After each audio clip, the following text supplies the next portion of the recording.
Hello दोस्तों, कैसे हैं आप सभी। आई होप कि आप सभी की तैयारी बहुत अच्छी चल रही होगी। आप सभी को पता है ALP CBT 2 की एग्ज़ाम डेट है जो आ चुकी है, वो 19 मार्च को एग्ज़ाम होनी है।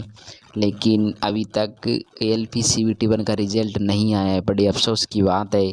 कई स्टूडेंटों के अभी भी संकोच है कि ALP CBT 2 की तैयारी करे या फिर किसी और की तैयारी करे, और ये बात कहीं ना कहीं सही भी है।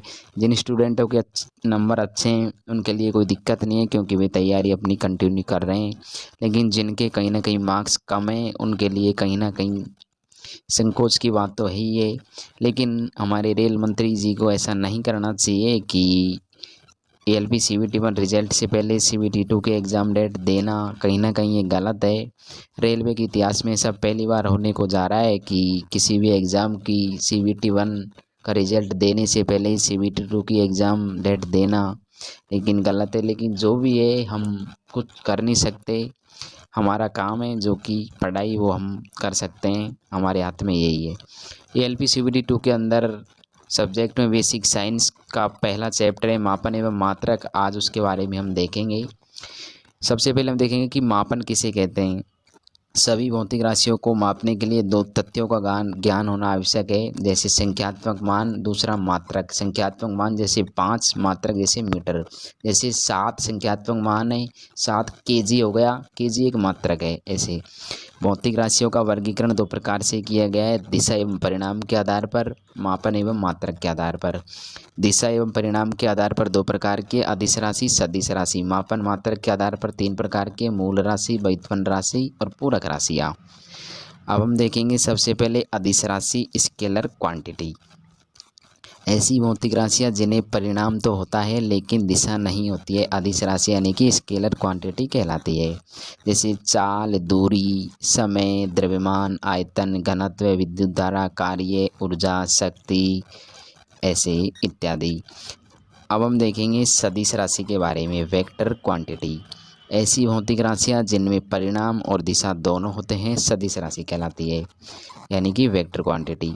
जैसे विस्थापन है, वेग है, त्वरण है, गुरुत्वीय त्वरण है, चुंबकीय क्षेत्र है, चुंबकीय क्षेत्र तीव्रता है, संवेग है, भार है, वलय, ये सभी कौन सी राशि है? सदिश राशि है, यानी कि वेक्टर क्वांटिटी। अब हम देखेंगे मूल मात्रक किसे कहते हैं। Fundamental unit. मूल मात्रकों को व्यक्त करने के लिए इनका प्रयोग किया जाता है, फंडामेंटल यूनिट्स का। इनकी संख्या 7 होती है। 7 राशि है और 7 इनके मात्रक है। जैसे 7 राशि है लंबाई, समय, ताप, द्रव्यमान, विद्युत धारा, ज्योति तीव्रता, पदार्थ की मात्रा। 7 इनके मात्रक है। लंबाई का मीटर में, समय का सेकंड, तापमान का केल्विन, द्रव्यमान का किलोग्राम, विद्युत धारा का एम्पियर, ज्योति तीव्रता का कैंडला, पदार्थ की मात्रा का मोल। ये है। अब हम देखेंगे व्युत्पन्न मात्रक यानी कि डिवाइडेड यूनिट। ऐसे मात्रक जो मूल मात्रकों की सहायता से प्राप्त किए जाते हैं मूल मात्रक कहलाते हैं, जैसे चाल, क्षेत्रफल, घनत्व, त्वरण इत्यादि। अब हम देखेंगे पूरक मात्रक, सप्लीमेंट्री यूनिट। ऐसे मात्रक जो न तो मूल मात्रक है और न ही व्युत्पन्न मात्रक है, वो पूरक मात्रक कहलाते हैं। पूरक, जैसे पूरक राशि है 2, एक तो समतल कोण, दूसरी घन कोण। समतल कोण का मात्रक है रेडियन, घन कोण का मात्रक है स्टेरेडियन।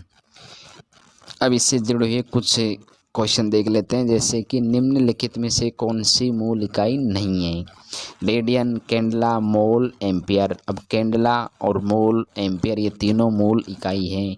कैंडला पदार्थ की मात्रा का मात्रक है, और मोल कैंडला ज्योति तीव्रता का है, मोल पदार्थ की मात्रा का है, एम्पियर विद्युत धारा का है। तो इसमें से कौन से नहीं है? रेडियन। अब देखेंगे मात्रक एवं पद्धतियाँ। MKS, CGS, FES 3 पद्धतियाँ हैं। MKS में लंबाई को मीटर में, द्रव्यमान को किलोग्राम में, समय को सेकंड में। CGS में लंबाई को सेंटीमीटर में, द्रव्यमान को ग्राम में, समय को सेकंड में, पाउंड में, वही फुट पाउंड ऐसे ही। अब जैसे CGS को इसे फ्रांसीय गौसीय प्रणाली भी कहा जाता है, FBS इसे ब्रिटिश प्रणाली भी कहा जाता है। फ्रांस के पेरिस के पास एवरेज नामक शहर पर मापतौल का मुख्यालय स्थित है। अब हम बीमा नेक्स्ट वीडियो के अंदर देखेंगे। अब हम देख लेते हैं कि देसी यानी कि 10⁻⁻1, सेंटी 10⁻⁻2, मिली 10⁻⁻3, माइक्रो 10⁻⁻6, नैनो 10⁻�9, पिको 10⁻⁻12, फेमटो 10⁻⁻15, इसी तरीके से योक्टो तक है 10⁻⁻24 तक। जैसे Deka 10⁻1, hecto 10⁻2, kilo 10⁻⁻3, mega 10⁻⁻6, giga 10⁻⁻9, इसी प्रकार। सो आई होप आप सभी को ये सारी चीज़ें समझ में आई होगी। तो अपनी तैयारी को कंटिन्यू रखिए। ALP CBT 1 का रिज़ल्ट कहीं ना कहीं 1-2 दिन में आ जाएगा।